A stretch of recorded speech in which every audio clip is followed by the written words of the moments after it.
كيف ممكن نعمل الجبنة والبطيخ سلطة و5 نجوم كمان. خليكم معي بالوصفة. أول شي راح نقطع البطيخ لمكعبات.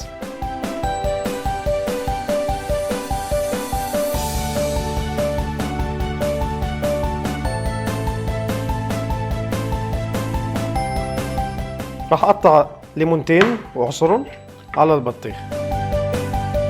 راح نقطع شوية نعناع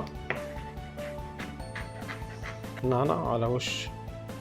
عندي هون شوية فستق حلبي أو بيستاشيو، راح هيك نضربهم ضربة بسيطة بالسكين، راح نحطهم على وش السلطة. وهلا عندي أهم مكون بهي السلطة اللي هي جبنة الفيتا اليوناني حصرا. ممكن نعملها مكعبات مثل ما انتم شايفين. راح نوزع مكعبات الفيتا على السلطة.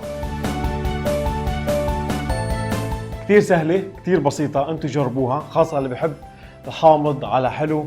جبنة وبطيخ لحاله أصلا اختراع. لا تنسوا تحفظوا الوصفة وتشاركوها مع الأحبة والأصدقاء.